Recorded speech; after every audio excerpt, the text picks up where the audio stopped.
జగన్మోహన్ రెడ్డి గారు ఈ నిన్న ప్రెస్ మీట్ చూస్తే ప్రతి దానిలో కూడా పదే పదే చంద్రబాబు నాయుడు గారిని పట్టుకొని ఆయన వయసు అయిపోయింది, లేకపోతే ఆయన గుండెపోటు వస్తుంది, అసలు ఈ తండ్రి వయసు ఉన్న వ్యక్తిని పట్టుకుని ఈ తరహా మాట్లాడడం ఎంతవరకు సమంజసం? ఆడు మనిషి అయితే కదా ఆ మాటలు మాట్లాడతానికి, అసలు ఆ మనిషి పుట్టక పుడితే కదా తండ్రి లాంటి వాడిని పట్టుకొని పోతాడు ఉంటాడు, ఆడికి గ్యారెంటీ ఉందా? ఇవాళ కనపడితే రేపు కనపడం మనం. దేవుడు ఏ రోజు పిలిపిస్తాడో మనకు తెలీదు. జగన్మోహన్ రెడ్డి గ్యారెంటీ ఉందా భూమి మీద ఉంటాను అని కలకాలం కాకిలాగా? తండ్రి లాంటి వాడిని పట్టుకొని పోతాడు ఉంటాడంటే నువ్వేమైనా పోకుండా ఉంటావేంటి? నువ్వు పోతే జనం చూడాలని చూస్తున్నారు, కానీ చంద్రబాబు నాయుడు నిండా నూరేళ్ళు బతకాలని అందరు కోరుకుంటున్నారు.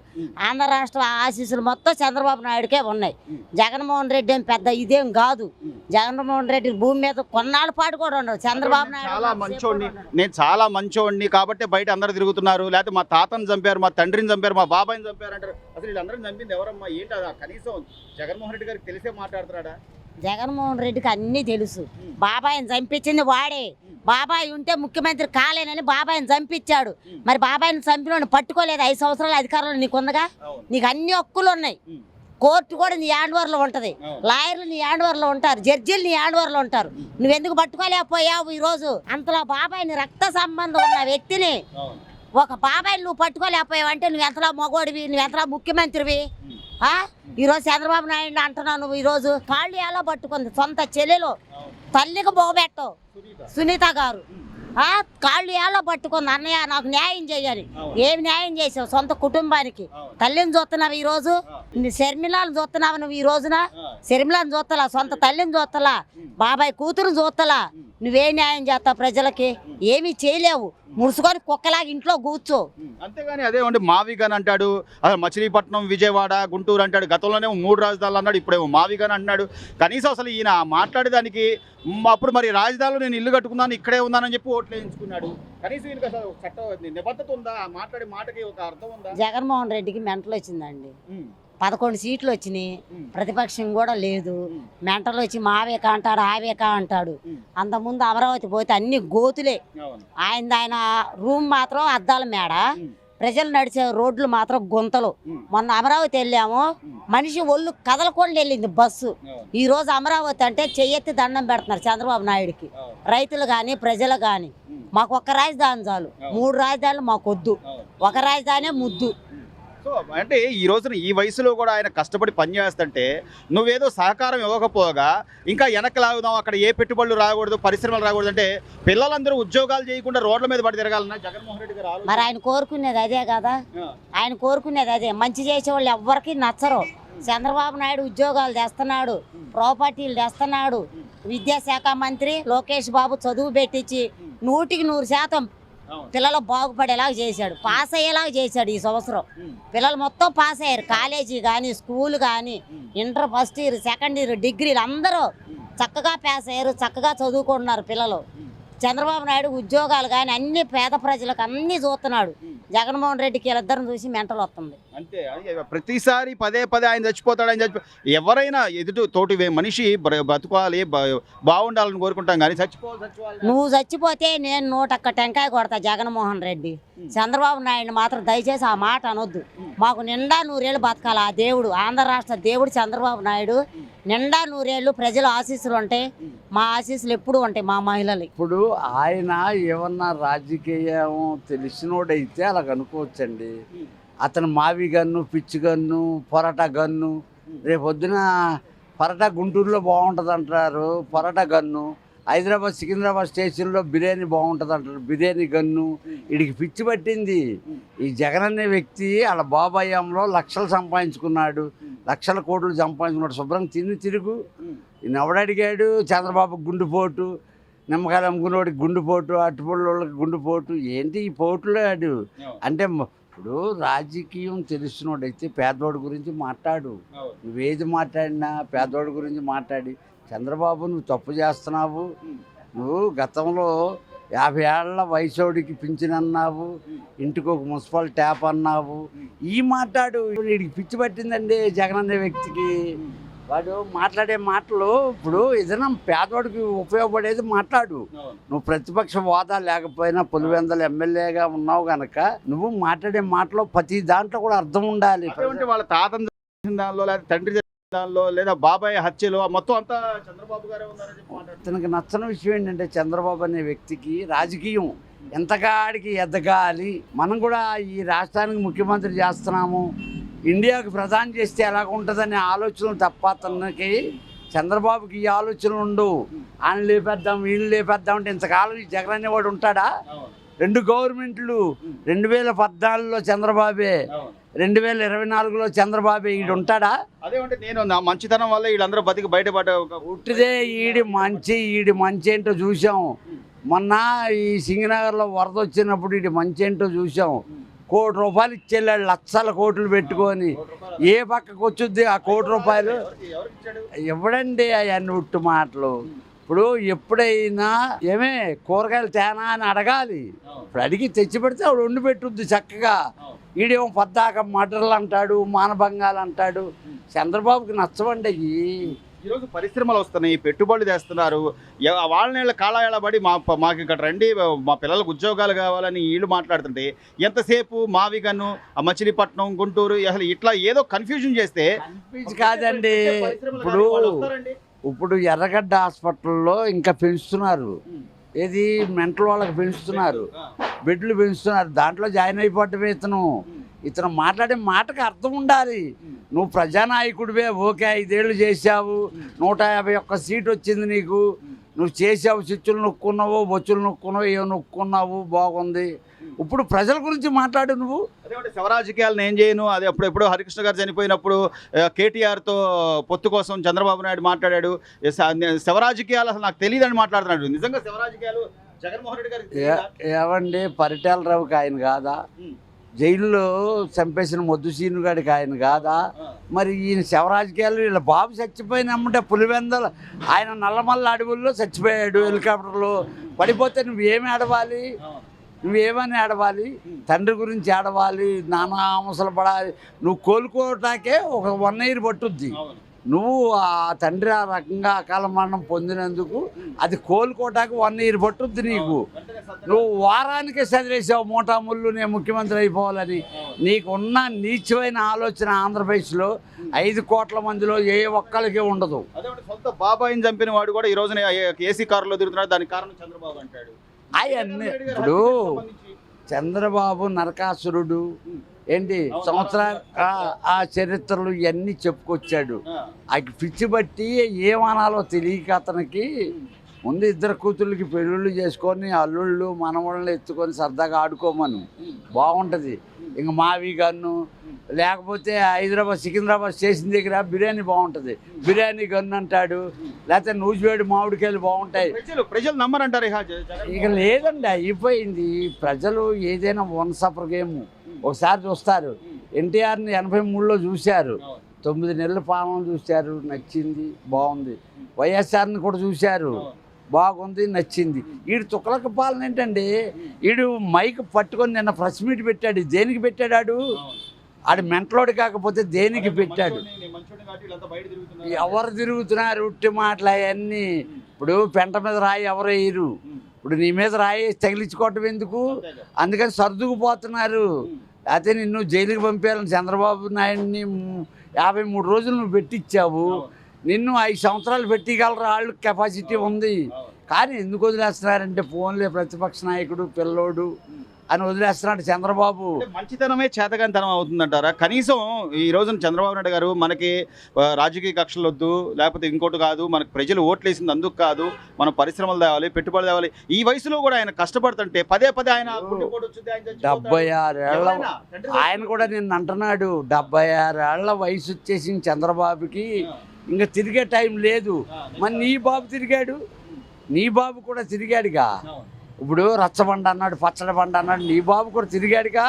మరి అప్పుడు నీ బాబుకి చెప్పలేదే, నానా కొడుకు అంటూ నేను ఉన్నాను, ఇక నువ్వు తిరగటం ఎందుకు, ఇంట్లో ఉండి అన్ని జాగ్రత్తగా చూసుకో అని నువ్వు అన్నావా? లేదుగా. ఎదటోళ్ళకి ఇప్పుడు నీకు ఒక నీతి, ఎదటోళ్ళకి ఒక నీతి ఉండదు, అందరికి ఒకే నీతి ఉంటుంది. ఆయన తెలుసుకోవాల్సింది చాలా ఉంది. జగన్ బాబు ప్రెస్ మీట్ మాట్లాడితే ఆ ప్రెస్ మీట్ పెట్టడం, ఆ సాక్షి విలేకరులు తప్ప నీకు ఎవరు వస్తారు ప్రెస్ మీట్ పెడితే? నీ అన్ని అబద్ధాలని అందరికీ తెలిసిపోయింది.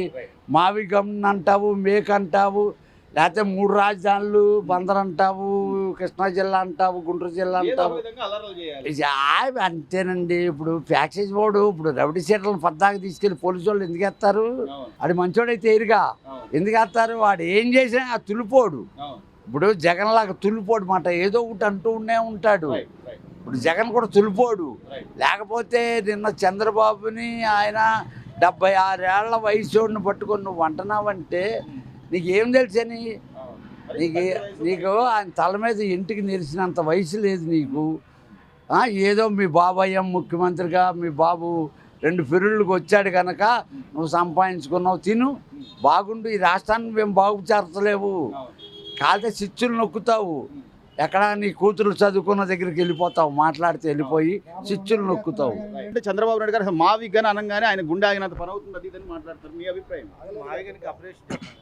అధికారంలో ఉన్నప్పుడు ఆలోచన చేయకుండా విపక్షంలో ఉన్నప్పుడు కేవలం విమర్శగా మాట్లాడదామని చెప్పనన్న ఆలోచన తప్పితే రాష్ట్ర అభివృద్ధికి సంబంధించినటువంటి అంశం అయితే కాదు. ఇకపోతే ఈ 2 సంవత్సరాల నుంచి చాలా ప్రశాంతంగా ఉన్నది రాష్ట్ర వాతావరణం. అభివృద్ధి పరంగా కూడా ముందడుగు జరుగుతూ ఉన్నది. అదేవిధంగా అన్ని ప్రాంతాలని ఇండస్ట్రీస్తో పాటు తర్వాత పోతే ఉపాధి అవకాశాలతో పాటు డెవలప్మెంట్ చేసే విధంగా ప్రయత్నం చేస్తున్నారు. మీరు చెప్పినట్టుగా సార్ పరిశ్రమలు తేవాలి, ఉద్యోగాలు తేవాలి, లేదా డెవలప్మెంట్ జరగాలి. ఇప్పుడు ఆ వయసులో కూడా చంద్రబాబు నాయుడు గారు కష్టపడుతున్నాడు, మరి ఇతర దేశాలు వెళ్తున్నాడు, లేదా వాళ్ళకి రాయితీలు ఇస్తారని చెప్తున్నాడు. మీకు తెలిసిన ఏమైనా ఉన్నా కూడా చెప్పండి అని లోకేష్ గారు చాలా స్పష్టంగా చెప్తున్నారు. మీకు తెలిసిన వాళ్ళు ఉంటే చెప్పండి, మా క్రెడిట్ మీరే తీసుకోండి అని చెప్పి. ఇవన్నీ వదిలేసి నువ్వు మాజీ ముఖ్యమంత్రిగా పనిచేసావు, రాష్ట్రం బాగుండాలి, యువత ఉద్యోగాలు రావాలని వదిలేసి ఏదో ఒక అల్లరి లేకపోతే ఏదో ఒక ఇది క్రియేట్ చేద్దాం అంటే ఎంతవరకు సమంజసం సార్? వీటన్నిటికీ ఉదాహరణ ఒకటే సార్. ఎప్పుడైనా చేసేవాడు చెప్పడు, చెప్పేవాడు చేయడు. అది కాక జనాలు రాళ్ళు దేనికి వేస్తారు? కాయలు ఉన్నటువంటి చెట్టుకే వేస్తారు.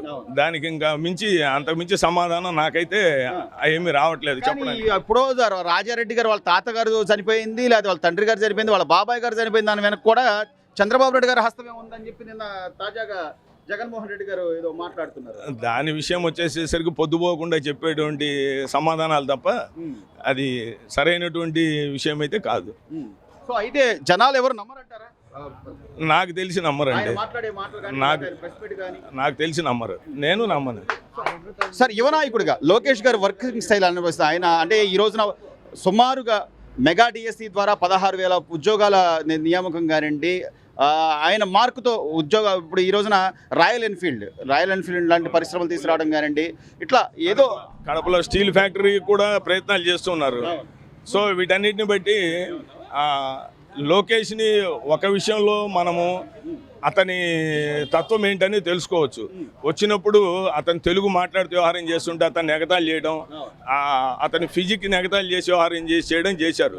అతను పట్టుదలగా తీసుకునేసేసి నియోజకవర్గం మంగళగిరిలో గెలుపైతేనేమి, ఇవాళ అతని ఫిజిక్ని చూసినా, అతని మాట తీరు చూసినా, అతను చేసేవాడా చేయనోడా అని చెప్పని అనేది ఆ మనిషిని చూస్తేనే అర్థమవుతుందండి. దానికి మనం వేరే అన్ని జోడించేసి మసాలాలు కలిపేసేసి మాట్లాడాల్సినటువంటి అవసరం అయితే లేదు. మార్పు అయితే ఉందంటారు ఖచ్చితంగా 100%. అతను ఫిజిక్స్ చూస్తేనే అర్థమవుతుందండి. ఈ సైజులో ఉన్నాడు కాస్త ఇవాళ ఇలాగ అయ్యాడు. పట్టుదలతో చేయబట్టే కదా అవుతుంది. ఆ రోజు తెలుగు మాట్లాడేటప్పుడు తడబడ్డాడు, ఇవాళ ఎంతో స్వచ్ఛంగా మాట్లాడుతున్నాడు. సో దాన్ని బట్టే అన్ని విషయాల్లో వాళ్ళ ఆలోచన విధానం, వాళ్ళు చేసేటువంటి విధానం ఎలా ఉంటుంది అనేది అర్థం చేసుకోవచ్చు. జగన్మోహన్ రెడ్డి గారు నేను పెట్టిన ప్రెస్ మీట్ మీద మీ అభిప్రాయం? సార్ జగన్మోహన్ రెడ్డి గారు అంటే వ్యతిరేకత ఏం లేదండి. కాకపోతే ఆ ఆలోచన విధానం అనేది తప్పు. ప్రస్తుతం డెవలప్మెంట్ అనేది కనపడుతుంది, కళ్ళకి అందరికీ కనపడుతుంది. ఇన్పుట్స్ తీసుకురావడం కానీ లేకపోతే ఇంకేదైనా కానీ ప్రగతి పదం కనపడుతుంది.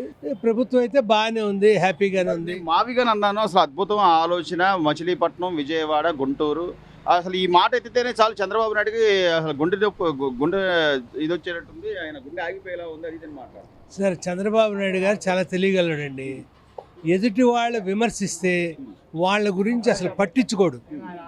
ఎప్పుడైతే పట్టించుకోడో వాళ్ళు షేడ్ అవుట్ అయిపోతారు, అంతే, ఆటోమేటిక్గా షేడ్ అయిపోతారు.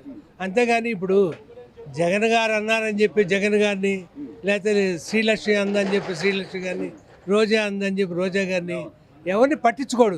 తన పని అయితే తను చేసుకుంటే ప్లానింగ్ ప్రకారం అంతా కలెక్టర్లు మీటింగ్ పెట్టుకొని చక్కగా ప్రణాళికాబద్ధంగా వెళ్తున్నాడు. కానీ 10 సార్లు ఏదైనా ఇప్పుడు ఒక కుక్కని 10 సార్లు పంది అంటే పంది అయినట్టు ఆయన పదే అదేమంటే మా తాతగారిని చంపారు, మా నాన్నగారిని చంపిన దానిలో ఉంది, లేకపోతే మా బాబాయిని చంపారని ఇన్ని రకాలుగా మాట్లాడుతున్నారు. ప్రజలు నమ్ముతారా సార్?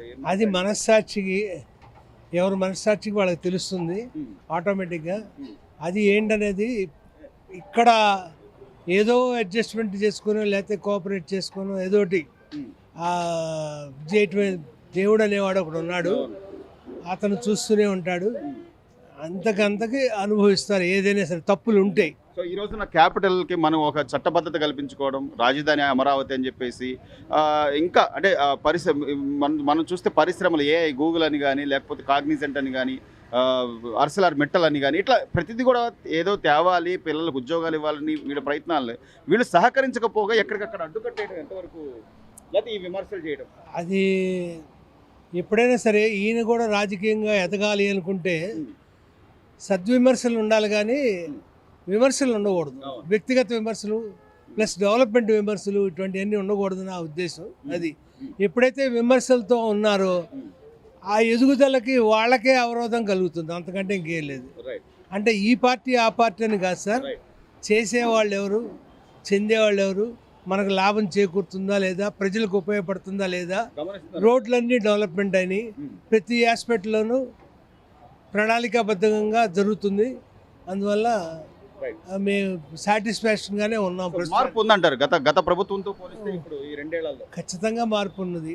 అది మోడీ అంతటి వాడే వచ్చి సహకరిస్తున్నారంటే, మోడీకి మన పార్టీలు సహకరించవచ్చు, అది వేరే విషయం. అటువంటి వాళ్ళు కూడా సహకరిస్తున్నారంటే మనం కూడా సహకరించాలి అంతే. ఈ పార్టీ ఆ పార్టీ అని కాదు, ఏ పార్టీ అయినా సరే చేసేవాడికి చేయూతనివ్వాలి. ఇప్పుడు 10 మందిలో ఒకటి చేస్తూ ఉంటే ఏలు పెట్టి చూపిస్తే అది తప్పు.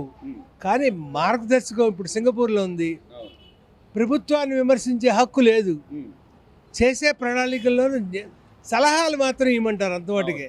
ఆ సలహాలనే పరిగణలోకి తీసుకుంటారు, అంతేగాని అది మంచిదా చెడుదా అనేది మాత్రం ఆలోచించరు. అది ఈ 2 ఏళ్లుగా పరిశ్రమలు కానీ పెట్టుబడులని కానీ డెవలప్మెంట్ అని కానీ చంద్రబాబు నాయుడు గారు ఈ వయసులో కూడా అంత కష్టపడుతుంటే అసలు ఎక్కడెక్కడియో ఈరోజు తీసుకొచ్చి జగన్మోహన్ రెడ్డి గారు వాళ్ళ తాతగారిని, తండ్రి గారిని, బాబాయ్ గారిని చంపడంలో ప్రధాన కారణం బాబు గారి అన్నట్టుగా మాట్లాడుతున్నారు. ఈ విషయంలో జనాలకు తెలియదు ఏం లేదు, అందరికీ తెలుసు ఎవరు చంపారు, ఎవరు ఏం చేశారు ఏంటి అనేది అందరికీ తెలుసు. కానీ ఎవరు బయటపడరు. ఎవరితో జనాలు ఆయన చెప్తున్నాడు, నమ్ముతున్నారేమో అనుకుంటాడు ఆయన, అది నమ్మారా లేదనేది జనాలకు తెలుస్తుంది. అదే కదండి, ఇప్పుడు 155 సీట్ల దగ్గర నుంచి 11 సీట్లు పడిపోవడానికి కారణం ఏంటి? ఆయన అన్ని బ్రహ్మాండంగా చేశారన్న తర్వాత అన్నీ పడాలి కదా, ఏమైపోయినాయి? తగ్గడానికి కారణం ఏంటి? ఆయన పబ్లిక్ గా చెప్పేది అలా చెప్తున్నారు, అయితే జనాలు నమ్మలేదు. కనీసం ఆలోచించారంటారు. అంటే గతంలో నేను ఇక్కడ ఇల్లు కట్టుకుందాను అన్నాను, ఏడే ఉంటాను, డెవలప్ చేస్తాను, తర్వాత 3 రాజధానులు అన్నాను, ఇప్పుడు మళ్ళీ కొత్తగా మావిగాని అంటున్నాను, ప్రజలు నమ్ముతారా లేదా అని కూడా ఆత్మవిమర్శ ఆయన ధైర్యం వేరు, ఆయన ధైర్యం వేరు. నేను చెప్తే ఏదైనా వింటారులే అనుకునే ధోరణిలోనే వెళ్తున్నారు. ఆయన ఇప్పటికైనా మారాలి కొంతన్నా. అరే జనాలు ఏం వింటున్నారు, ఏం చేస్తున్నారు అని చెప్పేసి ఇంత పకడ్బందీగా ప్లాన్ చేసుకొని రాజధాని కన్స్ట్రక్షన్ జరుగుతూ వెళ్తుంది. ఇప్పుడు కూడా నేను మావిగాని అంటే అలాగా, ఇప్పుడు 5 సంవత్సరాలు ఆయన పరిపాలించారు, 5 సంవత్సరాలు ఏమన్నా చేశారా? పోనీ ఆయన 3 రాజధానులు అన్న 3 రాజధానుల తాలూకు ఏమన్నా పునాదన్న వేశారా? అది వేయలేదు. ఇవాళ మళ్ళీ అది ఏదో డెవలప్ చేస్తుంటే అది కాదు, నేను మళ్ళీ మావిగాని పెడుతున్నాను అంటే అది కరెక్ట్ కాదుగా. ఆయనకున్న అవకాశాన్ని వినియోగించుకోలేకపోయాడుగా. ఇవాళ చట్టబద్ధత కల్పించుకొని మనకు ఒక రాజధాని క్యాపిటల్ అమరావతి అని దానికి చట్టబద్ధత కల్పించుకుందాం, బిల్లు పాస్ అయింది, ఈ పెట్టుబడులు తేవాలని పరిశ్రమల కోసం వీళ్ళు ప్రయత్నాలు చేస్తుంటే ఇప్పుడు ఈ కన్ఫ్యూజన్తో పరిశ్రమలు రాకపోగా, ఉద్యోగాలు క్రియేట్ అవ్వకపోగా ప్రజలు కదా సార్ నష్టపోయేది. ఆయన కనీస బాధ్యత యాక్చువల్గా ఒక నాయకుడిగా ఆలోచించాలి అంటే ప్రజలందరి గురించి ఆలోచించాలి, డెవలప్మెంట్ ఆలోచించాలి. ఇంతకుముందు ఎన్ని గవర్నమెంట్లు వచ్చినా కానీ వాళ్ళందరూ కూడా చక్కగా ముందు గవర్నమెంట్ ఏం చేసిందో దాన్ని కంటిన్యూ చేసుకుంటూ వెళ్ళారు. అప్పుడు ఆటోమేటిక్గా ఆంధ్ర ఇంతకుముందు తెలంగాణ మనంతా కలిసి ఉన్నప్పుడు ఆంధ్ర బ్రహ్మాండంగా ఎదిగిందిగా, అదే లెవెల్లో ఎదగొచ్చు. మళ్ళీ ఆయన విధానము ఆయనది. నిన్న మాట్లాడుతూ శవ రాజకీయాలు చంద్రబాబే చేస్తాడు, ఆ రోజున హరికృష్ణ గారు చనిపోతే ఏదో కేటీఆర్ తో లాలూచి గురించి లేకపోతే అక్కడ పొత్తు గురించి మాట్లాడారు. నిజంగా అసలు శవ రాజకీయాలు ఎవరు చేస్తారు? అందరూ ప్రజలు గమనిస్తానే ఉన్నారు, ఆ ప్రకారమే వెళ్తా ఉంటుంటారు. ఇందులో ఎవరు ఎన్ని చెప్పినా ఏం చేసినా ఏదో ప్రెస్ మీట్ పెట్టి చెప్పేస్తే జనాలు నమ్మరంటారు. ఎక్కడ నమ్ముతారండి? నమ్ముతారు, అది వాస్తవాలు అంటే నమ్ముతారు, వాస్తవాలు కానీ అయితే నమ్మరు. ఎలా ఉంది సార్ ఈ 2 ఏళ్ల నుంచి పరిపాలన ఎలా ఉంది? పరిపాలన అయితే ఇంత ముందు మీద బెటర్గానే ఉంది, బాగానే ఉంది, బ్రహ్మాండంగా ఉంది. ఆయన అయితే బాగా కష్టపడుతున్నాడు కదా, ఇంత వయసులో కూడా ఆయన బ్రహ్మాండం కష్టపడుతున్నాడు, సూపర్. ఆయన అయితే మాత్రం అదే ఈయన యువకుడు, వయసులో ఉన్నాడు, మంచి తెలియకల్లోడు, అన్ని కంపెనీలు మెయింటైన్ చేసి ఆయన ఇంకా బ్రహ్మాండం చేస్తాడేమో అనుకున్నాం, కానీ చేయలేదు. ఆయన ఒక తీరి పెట్టుకున్నాడు, ఆ ప్రకారం వెళ్ళాడే తప్ప డెవలప్ చేద్దాం, ఆంధ్రాను డెవలప్ చేద్దాం అనే కాన్సెప్ట్లో రాలే అసలు. Please subscribe to Leo News for more videos.